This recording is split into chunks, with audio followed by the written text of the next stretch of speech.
선교의 동기와 목적을 우리가 좀 살펴봐야 합니다. 에, 어떤 동기에서 선교를 하는가 하는 것은 그 선교의 결과를 평가할 때에 굉장히 중요합니다. 그 동기는 행동을 유발하죠.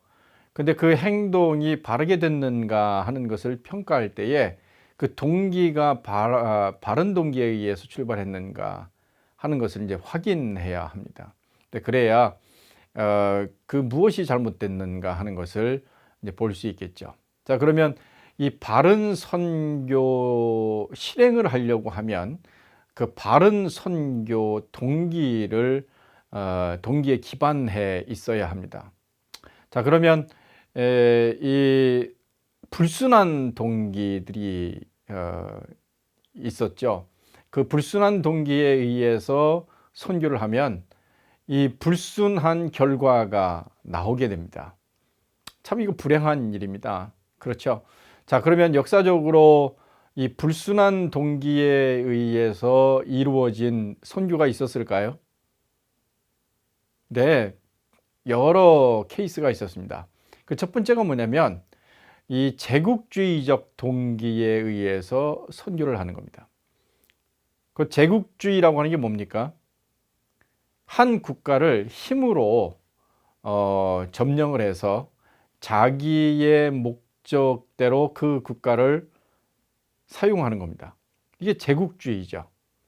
식민제국주의라고도 부릅니다. 이 식민제국주의는 한 국가를 식민지화하는 겁니다. 자기의 목적 달성을 위해서 힘으로 그들을 제압하고 그리고 그 목적을 위해서 그들을 수단으로 사용하는 겁니다. 도구로 사용하는 겁니다. 노예처럼 부리는 거죠. 자, 그러면 이 식민제국주의적인 동기로 선교를 한다. 자, 이거는 결과가 어떻게 나겠습니까? 힘에 의해서 선교를 하는 것과 같습니다. 자, 그러면 제국주의적 동기에 의한 선교가 있었을까요? 네, 그렇죠. 네, 제국주의 시대, 식민제국주의 시대 때에 이런 이제 선교가 빈번하게 일어났습니다. 곧 이 정치적인 힘을 빌리는 겁니다. 이 강대국의 힘을 빌리는 거죠. 그래서 이 강대국이 한 나라를 점령해 들어갈 때에 거기에 편승하는 겁니다. 거대한 공룡이 한 국가를 짓밟으러 들어갈 때에 그 등에 타고 올라가는 겁니다. 그리고 거기에 한 국가가 그 점령당할 때 거기다 십자가를 꼽는 겁니다. 그럼 국가의 힘에 의해서 교회가 자동적으로 건설이 되겠죠. 자, 그러면 아주 쉽게 선교할 수 있습니다.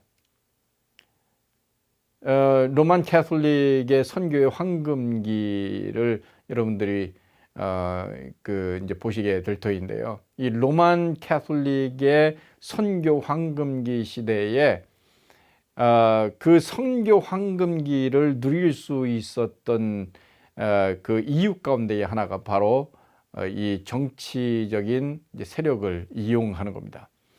식민 제국기가 식민지 개척을 해 나갈 때에 거기에 교회가 같이 결탁을 해서 이 사제들이 이 개척단들과 함께 들어가는 거죠. 그리고 거기에서 이 개척자들의 정복이 이루어질 때 그 정복자들을 축복해 주는 겁니다. 그리고 그 정복자들에 의해서 제압당한 사람들을 교회로 오게 만드는 거죠. 그럼 그들에게 성례전을 이제 베풀게 되는 겁니다. 이 제국주의적 동기에 의해서 이제 선교가 이루어진다고 하면 아주 힘 안 들이고 많은 결과를, 양적인 결과를 얻을 수 있을 것입니다. 자, 그런데 이 제국주의적인 동기에 의해서 선교가 이루어진다고 하면 그 과정은 어떨까요? 뭐 손쉽게 이루어지죠. 자, 그런데 그 상대편의 그 선교 대상자가 예수 그리스도를 아는지, 예수 그리스도를 주님으로 고백하는지, 진정한 의미에서의 개종이 일어났는지 이런 것들을 확인할 길이 없습니다. 왜냐하면 힘에 의해서 눌려서 그들이 먼저 머리를 숙이고 그 힘 때문에 죽을까 봐 왔기 때문에, 교회에 오기 때문에 그런 거죠. 그렇지 않으면 죽임을 당할 수 있습니다. 핍박을 당하게 되고 차별을 당하게 되고 고통을 당하게 되는 겁니다. 자, 그런 것들을 감내할 수 없기 때문에 이 사람들은 힘의 압제당해서 이 교회에 오게 되고, 그리고 부르라고 하는 찬송을 부르는 거죠. 라틴어로 예배가 드려지는데 그 말이 무엇인지도 모르고 그냥 따라서 하는 겁니다. 하라고 하니까 무릎 꿇는 것이고, 하라고 하니 눈을 감는 것이고, 하라고 하니 입을 벌리는 거고, 하라고 하니까 소리를 내는 겁니다. 하라고 하니까 앉았다 일어났다 하는 거고요. 손을 모으라고 하니까 손을 모으는 거고요. 그리고 어느 날 모이라고 하니 오고, 어느 날 가라고 하니 가고, 이렇게 되는 거죠. 의지 없이, 자기의 영혼 없이, 열정 없이, 자발적 동기 없이 그렇게 하게 되는 겁니다. 예수님 만나는 뭐 이런 것 없이 이루어지게 됐죠. 이 제국주의적 동기라고 하는 것은 상당히 불순한 동기에서 한 국가를 완전히 힘으로 제압하게 되고 집어삼키게 되고, 그 다음에 거기에 선교를 하게 되는 거죠. 어느 나라를 점령해 갈 때 이거 좋은 기회다라고 이렇게 생각하는 것, 이것은 적절치 못한 동기라고 볼 수가 있습니다. 문화적 동기에 의한 선교가 있습니다. 곧 어느 나라에 방문했는데 그 나라의 문화가 상당히 저급합니다. 그리고 문화적으로 상당히 뒤떨어져 있습니다. 뭐 여러 가지 뭐 교육도 없고, 또 그들이 지금 행하고 있는 여러 가지 그 행위들이 뭐 적절치 못합니다. 상당히 미신적이기도 하고요. 그리고 불결하기도 하고 비위생적이기도 합니다. 뭐 이것저것 구분도 못하고, 뭐 그리고 위생관념도 없고, 뭐 윤리적인 관념도 없고, 뭐 그래서 내 문화와 비교해 보니 내 문화는 상당히 고급지고, 그리고 내 문화권 내 이런 문화 생활을 하게 되면 그들도 이제 건강하고 오래 살 수 있을 것 같은데, 야, 내가 이런 문화적인 차원에서 좀 도움을 주면 참 좋겠다. 뭐 이런 차원에서 그들의 문화를 변화시키고 그들의 문화적인 수준을 높이기 위한 동기에 의해서 선교를 하게 되는 겁니다. 뭐 이게 뭐 교육적인 차원에서 이루어질 수도 있고요. 아니면 계몽을 할 수도 있겠죠. 뭐 그들의 생활 습관을 고치기 위한, 아니면 위생관념을 갖도록 하는, 윤리의식을 갖도록 하는 뭐 그런 이제 문화적 동기에 의해서 그 선교 이제 사역을 이제 구가하는 겁니다. 자, 이 문화적 동기가 왜 불순한 동기가 될까요? 그러면 자, 문화라고 하는 이것은 우리가 이제 앞으로 배우게 되겠지만요. 그 문화라고 하는 것은 문화를 정의할 때에 한 공동체가 그 처한 환경 가운데에서 옳다라고 합의한 것들의 집합체입니다. 자기들이 그 환경에서 살아가면서 이렇게 저렇게 해보고 자기들끼리 그렇게 사는 것이 적절하다고 합의한 그러한 요소들을 합쳐 놓으면 그게 이제 문화가 됩니다. 그 살아가는 방식이죠. 자, 그럼 그들 나름대로 지금 살아가는 방식을 정한 겁니다. 최선의 방법을 정한 것일 수 있습니다. 자, 그러면 이 문화를 대하는 태도가 있습니다. 그게 바로 문화를 존중하는 겁니다. 그게 문화 상대성이라고 얘기를 합니다. 내 문화와 그들의 문화를 단순 비교하지 않는 겁니다. 자, 그러면 그 문화를 대할 때에 그들의 문화의 존엄성을 인정하는 것, 이게 이제 첫 번째 문화를 대하는 태도이죠. 자, 그런데 이 문화를 비교할 경우에 어떻게 비교하냐면 자기 중심적으로 비교하는 겁니다. 내 문화는 옳고 그들의 문화는 그르다고 하는 거죠. 내 문화는 우월하고 그들의 문화는 저급하다고 보는 겁니다. 내 문화는 우월한데 내가 만약에 기독교인이라고 그러면 그리스도인이기 때문에 내 문화는 고급 문화라고 보는 겁니다. 그리고 저들이 저급하고 지금 그들의 문화가 수준이 떨어져 있다고 하는 것은 기독교를 믿지 않아서 그리스도인이 아니기 때문에 저들의 문화가 떨어져 있다고 보는 겁니다. 자, 그러면 이 기독교 문화인 내 문화를 그들에게 이식시켜서 그들의 문화에 변화가 일어나도록 하고 기독교적인 문화로 바뀌도록 하면 그게 바로 선교라고 생각을 하는 겁니다. 그래서 조심해야 할 것이 있죠. 그럼 문화적인 변화가 곧 선교입니까?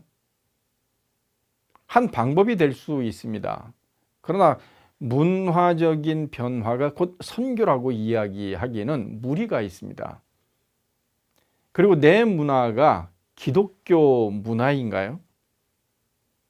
잘 사는 문화가 기독교 국가이기 때문에 잘 산다라고 주장하는 것도 이게 무리가 있을 수 있습니다. 그러면 못 사는 사람들의 문화는 비기독교적이기 때문에 못 사는 것입니까? 꼭 그렇지만은 않죠. 자, 그런 차원에서 이런 문화적인 어떤 변화, 문화적인 수준을 올리는 이런 기독교적인 문화로 바꾸는 것, 이것 자체에 의한 이제 선교적 동기는 그렇게 순수하지 못하다고 볼 수가 있습니다. 자, 그래서 이 문화를 어떻게 합니까? 토착화해야 하죠. 그리고 상황화시켜야 하죠. 우리가 가지고 있는 기독교의 복음을 그들의 문화에 적절하도록 만드는 작업을 해야 합니다. 그들의 문화의 그릇으로 기독교의 복음을 담아서 자기들의 문화에 적절한 그리고 자기들이 이해할 수 있는 복음으로 그것을 받아들이도록 도와주어야 합니다. 그런 차원에서 이 문화적인 어떤 개선이나 문화적인 변화의 목적을 가지고 선교하는 것은 문화적 수준을 높이기 위해서 선교하는 것은 그렇게 바람직한 동기가 아니라고 말씀드릴 수 있습니다. 상업주의적 동기에 의한 이 선교도 바람직하지 않습니다. 18세기 때에 이제 해외로 무역을 하러 나가게 되면 그 사람은 이제 선교 사역자로 이렇게 간주하는 그런 사례들도 있었습니다. 그래서 이제 무역을 하러 가는 사람, 저 사람은 이제 선교 사역자이다. 그래서 이제 해외에 나가서 이런저런 이제 무역을 하고, 심지어는 이제 노역 무역까지도 하는데 그게 이제 선교 사역자로 간주한 경우가 있습니다. 그래서 이 해외 무역, 세계 무역을 위한 어떤 열망이 생기면 당신은 선교의 소명이 있는가 봅니다. 이렇게 그 이야기하는 그런 분위기도 있었다고 그러는데 이게 상업주의적인 동기, 이것은 이제 불순한 동기라고 볼 수가 있습니다. 이제 과거에 우리나라에서 어느 지역에 파견 근무를 가는데 이제 그분에게 선교 사역을 이제 감당하도록 하는 그런 이제 권유를 하기도 했고 텐트 메이킹 사역자로 그들을 이제 권유하기도 했는데 이제 한번 이제 평가해 볼 필요가 있다고 이제 볼 수가 있습니다. 좋은 기회로 선용하는 것은 상당히 좋으나 이것을 다른 것으로 이렇게 수단으로 사용하는 것은 그렇게 적절치 못하다고 볼 수가 있고요. 이런 상업을 위해서 어떤 무역을 위해서 이 선교를 어떤 방편으로 사용하는 것도 그렇게 바람직하지 않다고 말씀드릴 수 있습니다. 교회 식민주의적인 동기도 적절하지 않습니다. 이제 교회를 여기 국내에다가 많이 개척했는데 이제 해외에다가 이제 교회를 이제 개척하는 거죠. 자, 그런데 그 교회를 개척할 때에 우리 선교에서 상당히 중요하게 여기는 것이 있습니다. 토착 교회를 설립하는 겁니다. 곧 현지인 지도자가 그 교회를 목회하도록 만드는 거죠. 자, 이게 이제 선교의 목표여야 합니다. 자, 그런데 교회를 여기 한국에 있는 교회를 그대로 이식해서 그 현지의 교회를 개척하는 겁니다. 그래서 여기에 있는 교회를 해외에 확장하는 그래서 이 현지에 있는 교회가 이 본구에 있는 교회에 어떤 식민지처럼 이렇게 이제 컨트롤 당하고 하는 뭐 이런, 그래서 이 교회의 어떤 수적인 확장 정도로 이제 선교의 목적을 삼는 것은 이제 바람직하지 않습니다. 그래서 이 교회가 우리 교회와 똑같은 뭐 예배 형식을 가져야 하고, 뭐 건축물도 심지어는 무슨 어디 교회 뭐 이런 식으로 해서 한국에 있는 교회의 이름을 쓰고 또 어디에 있는 현지에 있는 교회의 이름을 쓰면서 컴바인하면서 우리 교회의 어떤 실적을 보여주기 위한 이제 그런 목적으로 이제 교회를 개척하고 하는 것은 그렇게 바람직하지 않다고 볼 수가 있습니다. 그 교회도 현지에 적합한 교회가 되도록 만들어야 합니다. 예배 형식이라든지 아니면 거기에 뭐 건축 양식이라든지 아니면 쓰이는 여러 가지 악기라든지 뭐 예배 순서라든지 뭐 이런 것들을 전부 다 현지인들이 함께 고민하고 그들에게 가장 적절한 것으로 그들의 믿음과 또 그들의 헌신과 그들의 고백을 가장 진솔하게 표현할 수 있는 것이 되도록 만드는 것이 중요하겠죠. 낭만적 동기에 의한 선교도 이게 바람직하지 않습니다. 뭐 선교지에 가면 뭐 거기에 목가적인 그런 풍광이 벌어지게 되고 뭐 거기에 뭐 찝차를 타고 SUV 차량을 타고 먼지를 날리면서 가서 현지에 있는 뭐 거기에 뭐 흙집으로 되어 있는 뭐 거기에 방문을 해서 원주민들을 모아놓고 근데 복음을 전하게 되면 참 아름답고 뭐 이렇단지 이런 거죠. 선교지에 그런 낭만이 있습니다. 예. 자, 그런데 이 낭만적인 동기만 가지고 가게 되면 문화 충격의 시기가 있습니다. 현지에 들어가서 적응하려고 하면 이제 겪게 되는 그 어려운 그 혼돈의 시기가 있는데 그때 이 낭만이라고 하는 것이 싹 사라지게 됩니다. 풍토병에 한번 걸리고 현지인으로부터 이제 부정적인 경험을 하게 되면 이런 낭만이라고 하는 게 다 사라지게 되고 이 선교하러 갔다가 실망을 하게 되고 병에 걸리게 되고 그 다음에 낙담해서 그 선교와는 거리가 먼 삶을 살게 되는데 이 낭만적 동기는 바람직하지 않다고 볼 수 있습니다. 다른 동기가 있습니다. 이 다른 동기는 이제 데이빗 보시가 이런 내용들을 쭉 기술을 해놨습니다. 뭐 이것도 하나의 의미 있는 동기이긴 합니다만 이 동기만 가지고 가는 것은 그렇게 바람직하지 못하다. 그래서 보완을 필요로 하는 이제 동기라고 이야기를 합니다. 첫 번째, 개종의 동기입니다. 어떤 사람을 개종시켜서 하나님의 사람으로 만든다 하는 거죠. 자, 이거는 개인의 결단과 헌신의 가치를 강조하는 측면에서 굉장히 좋습니다. 자, 그런데 하나님의 통치를 영적, 개인적 구원받은 영혼들의 총합으로 좁히는 경향이 있습니다. 선교라고 하는 것은 이렇게 단순한 개종만 시키는 것이 선교가 아니기 때문에 그렇습니다. 그래서 사람들을 다른 종교를 믿고 있는 사람들을 개종, 믿지 않는 사람을 믿도록 만드는 것, 이렇게 단순한 동기에 의해서만 이 어떤 선교를 하게 된다. 그러면 뭐 그냥 단순히 그냥 단순한 복음만 전하게 되겠죠. 그런가의 선교는 이렇게 낳고 그다음에 이렇게 또 양육해야 하고 훈련시켜야 하고 또 그가 지도력을 발휘할 수 있도록 그리고 또 다른 사람을 이제 전도할 수 있는 그런 역량을 갖춘 사람이 되도록 만드는 데까지 이르러야 합니다. 그래서 단순한 개종 이것을 위한 선교적 동기는 이제 다른 동기 수준에 해당된다고 볼 수 있습니다. 종말론적 동기가 있습니다. 이 종말론적 동기는 뭘까요?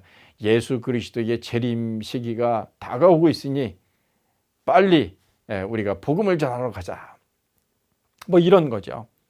그래서 시선을 미래의 실제로서의 하나님의 통치에 고정을 시키게 됩니다.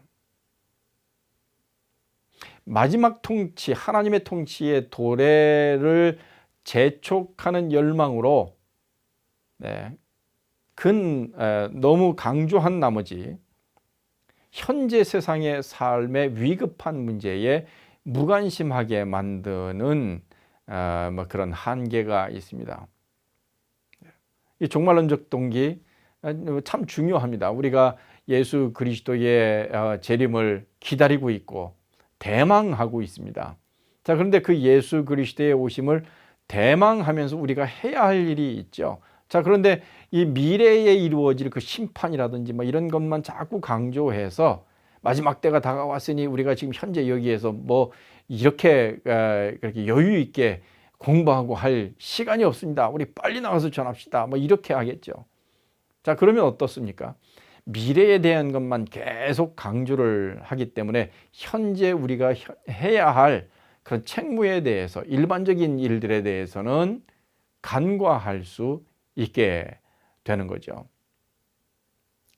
뭐 어느 선교단체에서 이런 종말론적인 동기에 의해서 학생들을 촉구하고 뭐 이렇게 해서 학생들을 뭐 휴학시키려고 하는 뭐 이런 이제 움직임도 있었던 적이 있었는데요.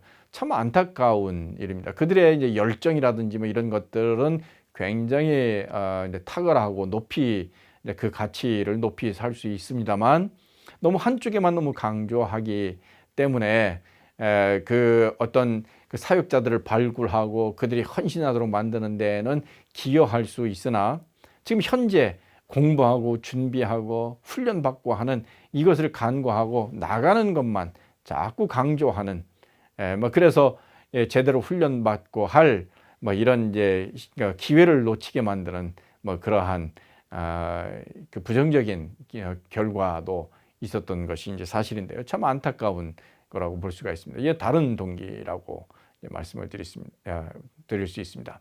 교회 설립의 동기라고 하는데요. 이것도 이제 다른 동기에 해당됩니다. 이 헌신자들의 공동체 모임의 필요성을 강조하는 데는 긍정적인 면이 있습니다. 교회 설립의 동기가요.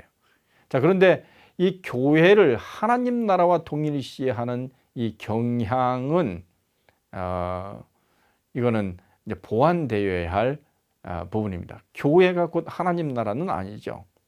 그래서 이 교회를 많이 세우는 것이 하나님 나라를 확장하는 것이다라고 이렇게 강조할 경우에는 이제 교회 설립 외에 다른 것들을 이제 가치 평가 이제 절하하는 뭐 그런 이제 결과를 가져올 수 있기 때문에 이 교회 설립의 동기만으로는 그 완전한 이제 선교적 동기를 유발시키기에는 부족하다, 이렇게 이제 말씀드릴 수 있습니다.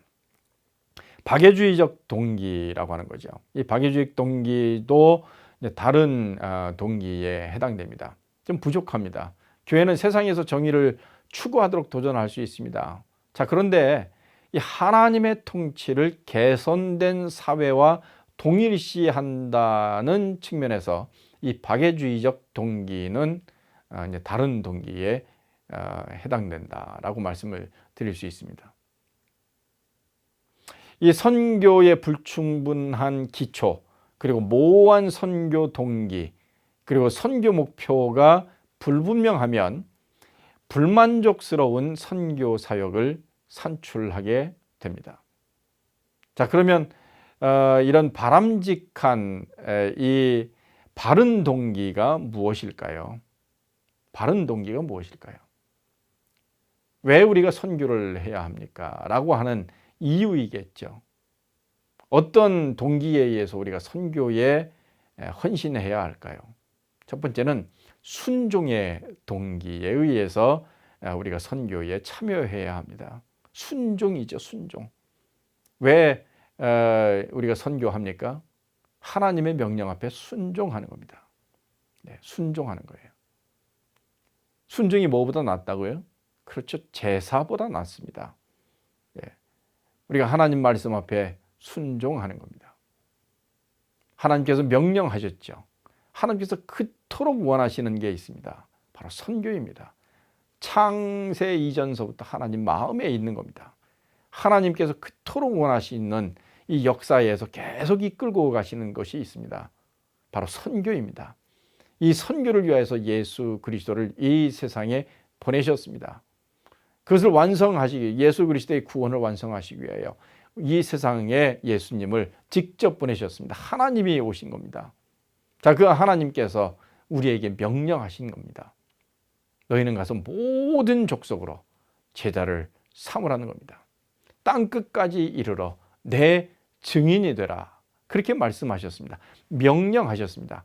그 명령 앞에 우리의 만군의 주 되시는 주님께서 우리들에게 명령하셨습니다. 그 명령 앞에 우리 제자들이 해야 할 일이 있죠. 뭡니까? 너무 당연하죠. 순종입니다. 여러분, 순종 왜 합니까? 주님께서 말씀하시기 때문에 하는 겁니다. 여러분들이 잘 아시는 윌리엄 캐리 아시죠? 이 개신교 선교의 아버지라고 부르는 이 윌리엄 캐리가 마지막으로 한 말이 있습니다. 당신은 어떻게 이렇게 선교에 헌신하시게 됐습니까? 이렇게 위대한 업적을 이렇게 어떻게 남기시게 됐습니까? 했더니 이런 말을 했습니다. 제가 노라고 대답할 수 없어서 설교하게 됐고, 노라고 대답할 수 없어서 여기 인도에 선교사로 왔습니다. 제가 노라고 대답할 수 없어서 그렇습니다. 그렇죠. 우리는 주님 앞에 노라고 대답할 수 없습니다. 바로 이 순종의 동기입니다. 선교, 바로 순종이라고 말씀드릴 수 있습니다. 두 번째, 사랑의 동기에 의해서 해야 합니다. 왜요? 하나님이 사랑이시기 때문에. 우리를 그토록 사랑하셨습니다. 세상을 그토록 사랑하셨습니다. 그리고 우리를 사랑하신 그 하나님께서 우리들에게 새 생명을 주셨습니다. 영원한 생명을 주셨습니다. 우리들과 새로운 관계를 맺으셨습니다. 우리들의 아버지가 되셨습니다. 그리고 우리를 하나님의 백성으로 삼으셨습니다. 무엇 때문에? 사랑 때문에 그렇게 하셨습니다. 그리고 우리는요, 따라서 그 사랑의 빚을 졌습니다. 어떤 사랑의 빚입니까? 예수 그리스도를 우리의 죄값을 위해서 치러주신, 우리가 해결할 수 없는 그 죄의 문제를 해결하신 그 엄청난 사랑을 우리가 받았습니다. 어느 정도로 사랑했습니까? 이처럼 사랑하셨습니다. 이처럼 사랑하셨습니다. 독생자를 우리를 위해서 내어주시기까지, 하나님 자신을 희생하시기까지, 하나님 자신의 목숨을 주시기까지 우리를 사랑하셨습니다. 그 사랑의 동기에 의해서 우리는 가는 겁니다. 우리가 하나님으로부터 빚진 그 빚을 갚기 위해서 다른 사람을 사랑하는 겁니다. 하나님이 우리를 사랑하신 것처럼 우리도 다른 사람을 사랑하는 겁니다. 하나님을 사랑하고 이웃을 사랑하는 것이죠. 이게 가장 중요한 이 성경의 메시지이고 가르침입니다. 그래서 이 사랑의 동기에 의해서 우리가 이 사역을 감당하는 겁니다.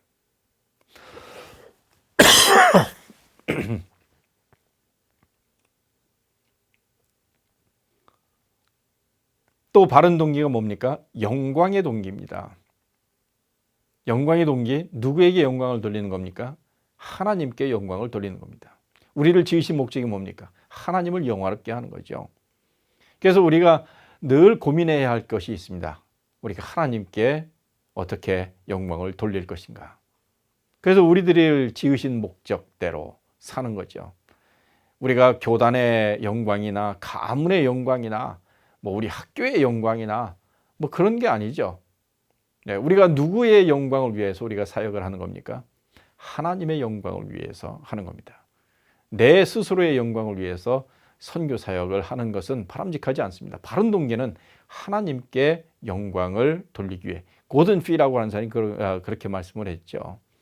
우리가 늘 고민해야 할 것, 그래서 하나님께 영광을 돌리기 위한 고민, 그게 우리 사람들이 해야 할 가장 기본적인 것이라고 얘기를 하죠. 예배의 동기가 있습니다.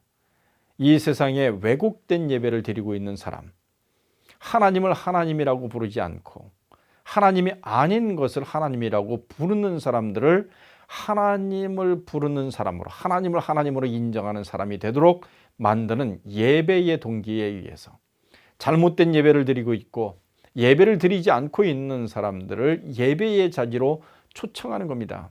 하나님을 하나님으로 인정하도록 만드는, 하나님을 떠난 사람들을 하나님께로 다시금 돌아오게 해서 그 하나님을 하나님으로 인정하게 만드는 예배의 동기, 이것이 바로 참다운 바른 동기라고 말씀드릴 수 있습니다.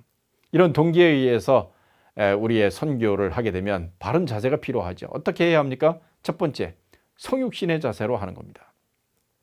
성육신이 뭡니까? 바로 그들처럼 되는 겁니다. 예수님께서 이 세상에 육신의 몸을 입으시고 우리처럼 되신 것처럼 그렇게 하는 겁니다. 우리가 선교 사역을 할 때 그들처럼 되는 겁니다. 목회 사역을 할 때 성육신의 자세로 하는 겁니다. 그게 바로 동일시이죠. 동일시가 뭡니까? 그들처럼 되는 겁니다. 성한 사람이 한센병 환자들을 섬길 때에 그 한센병 환자들은 우리를 경계합니다. 저 사람들이 왜 우리한테 와서 저러지? 자, 그런데 내가 한센병에 걸려서 그들을 섬기면, 성했을 때도 그들을 섬기고, 그리고 한센병에 걸림에도 불구하고 그들을 섬기게 되면, 그들처럼 되면 그들이 나를 그들의 공동체의 일원으로 받아들이는 겁니다. 이게 바로 동일시라고 하는 거죠. 그리고 섬기는 겁니다. 어떻게 섬기는 거죠? 예수님께서 하신 것처럼 우리와 같이 되신 그 예수님, 이 세상에 오신 예수님, 우리와 같이 되신 예수님께서 보이신 모본을 따르는 겁니다. 섬김인 겁니다. 어떻게 섬기는 겁니까? 섬김의 극치는 바로 십자가입니다. 그들을 위해서 목숨을 드리는 겁니다. 예수님께서 하신 것처럼. 그 섬김의 극치는 제자들의 발을 씻기는 것에 있었습니다. 제자들을 섬기듯 내가 거기에 있는 영혼들을 섬기는 겁니다. 그들의 발을 씻겨주는 겁니다. 그리고 그들을 위해서 내 목숨을 던지는 겁니다. 그래서 불순한 동기, 그리고 다른 동기, 그것을 극복하고 바른 동기에 의해서 우리가 선교하는 겁니다. 그리고 그 바른 동기를 갖고 선교 사역을 할 때 바른 자세가 필요합니다. 성육신, 그리고 동일시, 섬김, 이 바른 자세, 우리들에게 반드시 있어야 할 것이고 우리들의 신비에 깊이 새겨두어야 할 원리라고 볼 수 있습니다.